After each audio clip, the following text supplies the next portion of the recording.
నేను అసలు నాకు ఇంకోటి తెలిసిపోయా, నేను ఏది కూడా నేను నో అనలేను. ఎందుకంటే ఏ క్యారెక్టర్ కన్నా చేయాలని ఒక లోపల ధైర్యం ఉంటుంది నాకు. అలాగే కదా నువ్వు 15 సినిమాలు మీరు నెక్స్ట్ వచ్చి గేమ్ చేంజర్ ఒకటి ఉంటుంది, యూ కాంట్ ఎక్స్పెక్ట్. అవునా? అది శ్రీకాంత్ ఏంటిది ఓర్ని అలా అలా అనిపిస్తుంది గెటప్.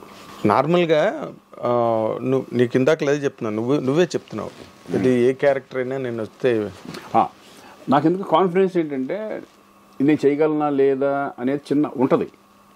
ఎట్లా ఇప్పుడు బోయపాటి గారు చెప్పినప్పుడు అయ్యో ఇదేంటి అనుకుంటాను. నేను నమ్మేది ఏంటంటే గెటప్ కుదిరిందంటే మనం చేసుకుంటూ వెళ్ళిపోవచ్చు. ఎందుకంటే ఉండేది ఏముంటుంది, ఎమోషన్స్, ఎస్, సెంటిమెంటు, ఎంటర్టైన్మెంటు, ఇయేగా మామూలుగా ఉండేది. అంతే. కొంచెం పెద్ద పెద్ద డైలాగులు ఉన్నప్పుడు కొంచెం జాగ్రత్త ఉంటే అయిపోయాయి, అంతే, సింపుల్. అవును. అది డైరెక్టర్కి విజన్ ఉంటుంది, ఎలా చేయించుకోవాలి, ఏంటి, ఏ క్యారెక్టర్ ఏంటి అనేది. ఇప్పుడు శంకర్ దగ్గర చేస్తున్నాను, చాలా ఒక రకంగా ఈజీ. శంకర్ దగ్గర అయితే హ్యాపీగా చేసుకుంటూ వెళ్ళిపోవచ్చు. మన పెద్ద శంకర్, మన గేమ్ చేంజర్. ఎస్ అంటే ఇప్పుడు విశ్వనాథ్ గారు కానీ బాపు గారు కానీ వాళ్ళు చెప్పే విధానం ఎక్కేస్తుంది. కృష్ణవంశీ కానీ ఆర్టిస్ట్లోకి ఒక ఇంజెక్ట్ చేసేస్తారు, ఏ టైప్ ఆఫ్ చేయాలి, ఎలా ఉండాలి, ఏంటి క్యారెక్టరైజేషన్ అనేది. అప్పుడు ఆర్టిస్ట్ ఈజీ అయిపోతుంది.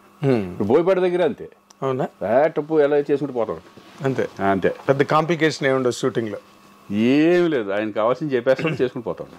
ఇది భయంకరంగా ఉండాలి ఎమోషన్. ఇప్పుడు స్కందాలు ఉంటుంది కదా, అవును, ఫుల్ సెంటిమెంట్ పోయా, నీ కూతురు నిజంగా జరిగితే నువ్వు ఏం ఫీల్ అవుతావు, ఎలా ఏంటి, అట్లా అట్లా అట్లా చెప్తాం.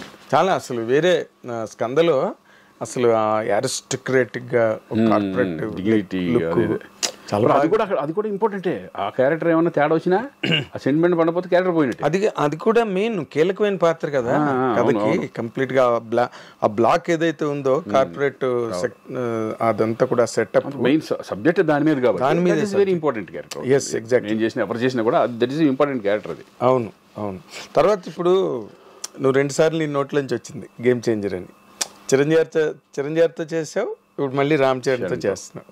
చరణ్తో ఆల్రెడీ మన గోవిందుడు అందరు వాడేలే, అందులో కూడా చాలా విచిత్రమైన క్యారెక్టర్, ఎంటర్టైన్మెంట్ వాళ్ళే క్యారెక్టర్ నిజంగా. అది బాబాయ్ క్యారెక్టర్.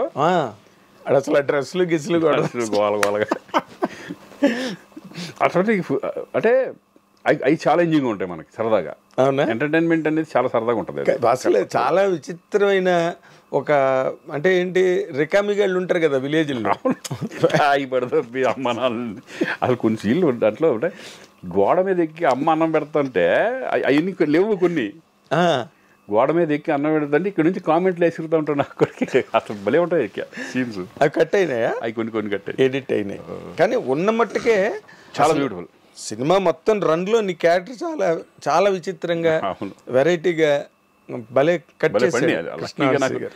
శంకర్ దాదా ఎంబీబీఎస్ కానీ, సంక్రాంతి కానీ పెద్ద సినిమాలు చేశాను కదా మధ్య మధ్యలో. హీరోగా ఉన్నప్పుడే నేను మధ్య మధ్యలో చేసేవాడిని క్యారెక్టర్ చేసేవాడిని. సరదాగా అందరూ అడిగితే శ్రీకాంత్ బాగుంటాడు అనుకుంటే చేద్దాంలే అని చేసేవాడిని. అప్పుడు మనకి నేను హీరో చేస్తున్నాను నాకు ఎందుకులే అనేది లేదు. లేదు, నువ్వు అందరికీ అవైలబుల్గా ఉన్నావు. అదే నీ సక్సెస్, అసలు ఫస్ట్ సక్సెస్ ఇండస్ట్రీలో. ఎవరిని దూరం పెట్టలే, ఎవరి దగ్గరికి వచ్చినా సినిమా వెళ్ళాం. బట్ కెరీర్ ఎలా వెళ్తుందో అనేది మన చేతిలో ఉండదు. అదే ఇప్పుడు రామ్ చరణ్తో మళ్ళీ చేస్తున్నావు కదా, ఇట్స్ అనే very bigger dimension. Game changer, Shankar, అది దేవరా కానీ, ఎన్టీఆర్తో చేసే దేవరా కానీ అది గెటప్పే. ఓకే, అది బ్యూటిఫుల్ గెటప్. అది లక్కీగా ఇది పట్టడం, ఈ రెండు పట్టడం నాకు బాగా అడ్వాంటేజ్ అయింది. అదే ఇప్పుడు రామ్ చరణ్తో మళ్ళీ చేస్తున్నావు కదా, ఇట్స్ అనే very bigger dimension. Game changer, Shankar, అది దేవరా కానీ, ఎన్టీఆర్తో చేసే దేవరా కానీ అది గెటప్పే. ఓకే, అది బ్యూటిఫుల్ గెటప్. అది లక్కీగా ఇది పట్టడం, ఈ రెండు పట్టడం నాకు బాగా అడ్వాంటేజ్ అయింది. అది అఖండ తర్వాత నేను వారిసు తమిళ్ వారిసు విజయ్తో చేశాను. అక్కడేమో కన్నడలో ఒకటి అతనితో చేశాను, మన పునీత్ రాజ్ కుమార్ లాస్ట్ ఫిల్మ్ అదే మేము చేసింది పాప అతనితో. Puneeth Raj Kumar is very wonderful person. అలా మంచి ఈ పెద్ద చేసుకుంటే వెళ్తున్నాం. ఇప్పుడు కన్నడంలో కొన్ని సినిమాలు అంతకు ముందు కూడా చేసావు కదా? అంతకుముందు కూడా చేసాను. 2-3 సినిమా సరదాగా చేస్తూ ఉంటా. ఎందుకంటే నేను హ్యాపీగా ఒకసారి సరదాగా చేద్దాం కన్నడం మాట్లాడతావు కదా? కన్నడ పుట్టి పెరిగింది అక్కడే ధారవాడలో చదువుకున్నాను. సరదాగా అప్పుడప్పుడు అడిగితే మంచిది వస్తే చేద్దాం అనే పద్ధతిలో ఉంటాం. అదే ఇక్కడ అలాగే ఉన్నావు, అక్కడ అలాగే ఉన్నావు, ఎక్కడైనా ఒకలాగే ఉన్నావు. బట్ అఖండ తర్వాత అసలు నీ కెరీర్ నువ్వు చాలా విచిత్రంగా ఇప్పుడు జగపతి బాబుకి బోయపాటి దగ్గరే లైఫ్ వచ్చింది. అవునవును. తను చాలా ఇంటర్వ్యూలో చెప్పాడు జగతి బాబు, ఇది నేను అప్పటికన్నా ఇప్పుడే ఎక్కువ సంపాదిస్తున్నాను అని. అది నీకు వర్తిస్తుందా? డెఫినెట్గా. అంటే ఇదేంటంటే మనకు రెస్పాన్సిబిలిటీ తక్కువ. విలన్ గా చేసిన క్యారెక్టర్ చేసిన రెస్పాన్సిబిలిటీ ఏమి ఉండదు. అంతా హీరో మార్కెట్ మీద, హీరో మీద వెళ్ళిపోతుంది. హీరో మీద డైరెక్టర్. అప్పుడు మేము హీరోగా చేసినప్పుడు ఏంటంటే మన సినిమాలు రిలీజ్ అవుతాయో లేదో టెన్షన్. వీళ్ళు లాస్ట్ మూమెంట్ వరకు కొంతమంది ప్రొడ్యూసర్లు చేతులు ఎత్తేస్తారు. దాన్ని ముందుకు తీసుకెళ్లాలంటే నేను ఎదురుపెట్టిన సందర్భాలు ఉన్నాయి. అవునా? చాలా సినిమాలు నేనే కదా ఎదురు పెట్టి ఉంటాను. రిలీజ్ అవ్వాలంటే వాళ్ళకి ఎదురు ఇవ్వడం. అవును, ఎదురు రాసేసి ఎవరు రిలీజ్ అవ్వకపోతే ల్యాబ్కి ఫోన్ చేసి నేను ఇస్తాను రిలీజ్ చేయండి అంటాం. అవును, చాలా జరిగినాయి అన్నీ అప్పట్లో. ఇంక సరే, అది ఒకటి part of the game. Part of the game. అది మనం సంపాదించుకున్నాం, మనం పెట్టిన దాంట్లో పెట్టేసాం, అంతే, అయిపోయింది. మనది ఏముంది అనుకుంటాం, అయిపోయింది. అలా తీసుకోవడం కూడా అంత సులభం కాదు కదా శ్రీకాంత్. ఒకటి మనం ఇచ్చామా, అది పోయిన అనుకునే ఇవ్వాలి. వచ్చినాయా, ఇచ్చినవి అలాగే తిరిగి ఎప్పుడైనా? ఎప్పుడు రాలే, ఎవరు ఇంతవరకు ఏది జరగలేదు అలా. నా మెంటాలిటీ ఏంటంటే, నాకు ఇస్తారు అని ఆశ పెట్టుకున్నాను అనుకో, బాధ వస్తుంది. ఇది గ్యారంటీ పోతుంది అనుకుని ఇచ్చాను అనుకో, ముందే అనుకున్నాను కదా, ఎక్స్పెక్ట్ చేశాను కదా, అప్పుడు హ్యాపీగా ఉంటాం మనం. ఏదైనా ఎక్స్పెక్ట్ చేసామనుకో, అది రాదనుకుని ఇచ్చేస్తే గొడవ ఉండదు. వస్తే ఆనందం, వస్తే హ్యాపీ. అదేలే, అలా చాలా పోయినాయి నాకు. అవునా? కొన్ని బిజినెస్లో కూడా అలా పెట్టినవి కూడా, కొన్ని ఆటలు కూడా పోయినాయి. ఇక అయింది. ఇక పార్ట్. అంటే ఇప్పుడు in terms of your remunerations అవి ఇప్పుడు బాగా కాస్ట్లీగా ఉన్నావా ఇండస్ట్రీలో? డెఫినెట్గా కొంచెం ఉంటుందిగా. ఉంటుంది. ప్రతి సినిమాలు చేస్తున్నాము. అదే సక్సెస్ వచ్చినప్పుడు ఏంటంటే కొంచెం ఇదివరకు మీద కొంచెం బెటర్గా హీరోగా ఉన్నదానికంటే నాకు తెలిసి నేను ఇప్పుడు బెటర్గా ఉన్నాను అనుకుంటున్నాను నేను. టెన్షన్స్ లేకుండా. డబ్బు కంటే ఇంపార్టెంట్ ఏంటంటే ఇక్కడ మనకి టెన్షన్స్ ఉండకూడదు. ఇక రెస్పాన్సిబిలిటీ 25 సంవత్సరాలు తీసుకున్నాం, 25 years వరకు ఆల్మోస్ట్ నీకు హీరోగానే చేసుకుంటూ వెళ్ళాను కదా. అవును. ఇప్పుడు రిలాక్స్డ్గా చక్కగా మా రోషన్ గారు వచ్చిన తర్వాత వాడు చూసుకుంటూ మనం అలా తన కెరీర్ని చూసుకుంటున్నాం.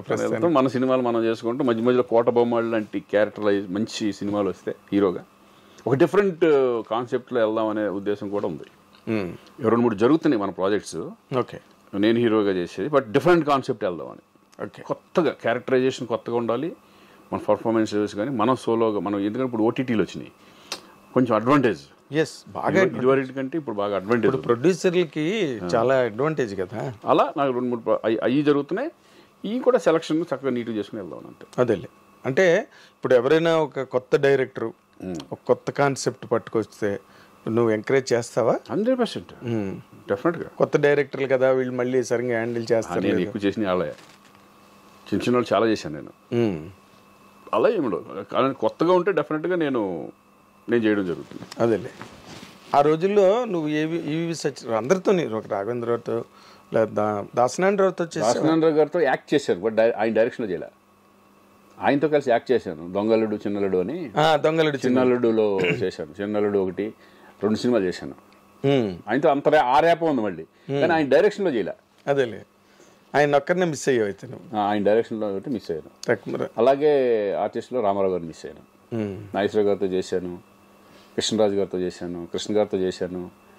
తర్వాత ఇంకా చిరంజీవి గారు, వెంకటేష్, నాగార్జున, బాలకృష్ణ. శోభనబాబు గారితో చేసావు? శోభనబాబు గారితో చేయలే. ఓకే, శోభనబాబు గారితో ఆయన నేను చూడలేదు నేను. అవునా? చూడలేదు, ఎప్పుడు కలవలేదు. అప్పటికి ఆయన ఇండస్ట్రీ వదిలేసి మానేశారు కదా. ఎప్పుడో మానేశారు ఆయన. ఈవి గారి సినిమా లాస్ట్లో ఒకటి చేసినట్టున్నారు, తర్వాత వచ్చిన తర్వాత. ఇప్పుడు నార్మల్గా రామ్ చరణ్, చిరంజీవి గారితో చేసావు నువ్వు, ఆయనతో మంచి క్లోజ్ అసోసియేషన్. రామ్ చరణ్తో కూడా ఆల్రెడీ చేసావు, ఇప్పుడు మళ్ళీ చేస్తున్నావు. అసలు వీళ్ళిద్దరి మధ్యలో నీకు కనిపించే ఒక స్పష్టమైన డిఫరెన్స్ కానీ పోలిక కానీ? ఇద్దరిలో ఇదే నాకు తెలిసి పోలికలే ఉన్నాయి ఎక్కువ. అవునా? ఎక్కువ పోలికలే. అంతేనా? అంటే ఆర్టిస్టుల్ని చక్కగా చూసుకోవడం కానీ, ఇది కానీ ఎక్కువ. అంటే చాలా ఎలా ఉంటుందంటే, ఇప్పుడు అన్నయ్యతో చేసినప్పుడు ఆయన కష్టపడే విధానం, ఇవన్నీ కూడా చరణ్లో ఉంటాయి. కష్టపడే విధానం చరణ్లో ఉంది.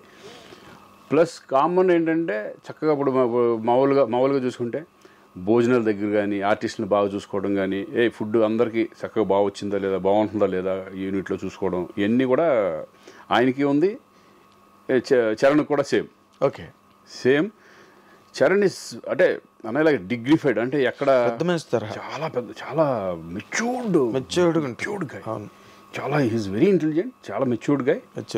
స్టబ్బన్ చక్కగా నీట్గా ఉంటుంది. కానీ ఆర్టిస్టులు పలకరించే విధానం కానీ, అందరినీ ఓన్ చేసుకోవడం కానీ, ఇవన్నీ సూపర్గా. ఇప్పుడు అన్నయ్య సేమ్ అందరూ, ఇప్పుడు అన్నయ్య సెట్కి వెళ్తే కమెడియన్స్ కానీ వాళ్ళు అందరితో కలిసి ఒక భోజనం చేస్తూ ఉంటారు, అందరిని పిలిచి దగ్గర తీసుకుని మాట్లాడుతూ ఉంటారు కూర్చొని.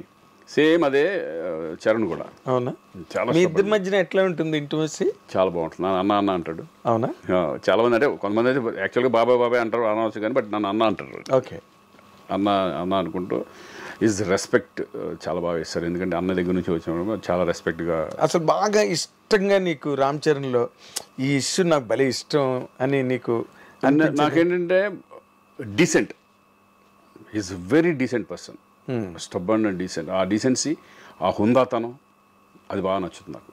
ఓకే, ఆ హుందాతనం అనేది ఇప్పుడు నాకు తెలిసి కొంత ఈ ఏజ్లో కొంచెం ఒక రకంగా వేరే ఉంటుంది. అదే ఏజ్ అలాంటిది. కానీ ఆ ఏజ్లో కూడా ఈజ్ వెరీ మెచ్యూర్డ్ పర్సన్.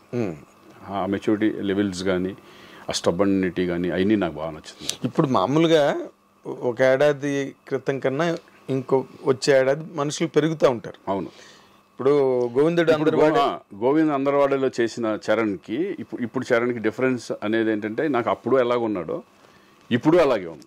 ఇప్పుడు ఎలాగున్నాడో అప్పుడు ట్రిపుల్ ఆర్ అంత పెద్ద సక్సెస్, ఇప్పుడు స్టార్ లెవెల్కి, ఇంటర్నేషనల్ స్టార్ లెవెల్కి హాలీవుడ్ వెళ్ళిపోయినా కూడా ఆ గర్వం కానీ, ఇది కానీ, ఆ కించిత్ ఇది కూడా లేదు. చాలా సింపుల్గా ఉంటాడు మామూలుగా. ఇప్పుడు బయట వాళ్ళకి చరణ్ అమ్మో అన్నట్టు ఉంటుంది కానీ, బట్ సెట్కి వచ్చేసిన తర్వాత హీఈస్ వెరీ సింపుల్. ఎందుకంటే ఇంటర్నేషనల్ స్టార్ హాలీవుడ్ వాళ్ళే సినిమాలు చేయమని అడుగుతున్నారు పక్కన. లేదండి, ఇప్పుడు నేను అనేది ఏంటంటే, ఇప్పుడు తారక్తో చేస్తున్నప్పుడు ఫస్ట్ సినిమా నేను తారక్తో చేస్తున్నాను. ఫస్ట్ టైం తారక్ కూడా నాకు ముందు నుంచి తెలుసు.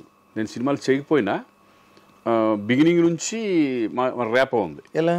మేము ఫస్ట్ బిగినింగే మా ఇంటి పక్కన అక్కడ శ్రీనగర్ కాలనీలో ఉండేవాడు, ఇంకా హీరో అవ్వాలి అప్పుడు. అప్పటి నుంచి తెలుసు నాకు. అప్పుడు ఆయన ఏంటంటే ఎనర్జీ లెవెల్స్ ఎక్కువ, వాటిలో టప మాట్లాడతా చక్కగా గోల చేస్తూ ఉంటాడు. అది ఇప్పటికి తగ్గల. అవునా? ఇప్పుడు అదే సరదా, అదే గోలగా ఉంటాం, ఒకసారి ఏడిపించడం, ఈ టైప్లో. ఇప్పుడు మామూలుగా ఒక ఏడాది క్రితం కన్నా ఇంకో వచ్చే ఏడాది మనుషులు పెరుగుతూ ఉంటారు. అవును. ఇప్పుడు గోవింద్ అందరవాడలో చేసిన చరణ్కి ఇప్పుడు చరణ్కి డిఫరెన్స్ అనేది ఏంటంటే, నాకు అప్పుడు ఎలాగున్నాడో ఇప్పుడు అలాగే ఉంది. ఇప్పుడు ఎలాగున్నాడో అప్పుడు ట్రిపుల్ ఆర్ అంత పెద్ద సక్సెస్, ఇప్పుడు స్టార్ లెవెల్కి, ఇంటర్నేషనల్ స్టార్ లెవెల్కి హాలీవుడ్ వెళ్ళిపోయినా కూడా ఆ గర్వం కానీ, ఇది కానీ, ఆ కించిత్ ఇది కూడా లేదు. చాలా సింపుల్గా ఉంటాడు మామూలుగా. ఇప్పుడు బయట వాళ్ళకి చరణ్ అమ్మో అన్నట్టు ఉంటుంది కానీ, బట్ సెట్కి వచ్చేసిన తర్వాత హీఈస్ వెరీ సింపుల్.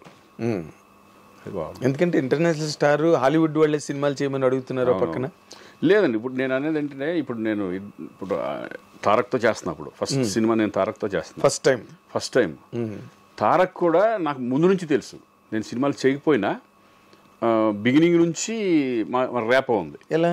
మేము ఫస్ట్ బిగినింగే మా ఇంటి పక్కన అక్కడ శ్రీనగర్ కాలనీలో ఉండేవాడు, ఇంకా హీరో అవ్వాలి అప్పుడు. అప్పటి నుంచి తెలుసు నాకు. అప్పుడు ఆయన ఏంటంటే ఎనర్జీ లెవెల్స్ ఎక్కువ, వాటిలో టప మాట్లాడతా చక్కగా గోల చేస్తూ ఉంటాడు. అది ఇప్పటికి తగ్గల. అవునా? ఇప్పుడు అదే సరదా, అదే గోలగా ఉంటాం, ఒకసారి ఏడిపించడం, ఈ టైప్లో.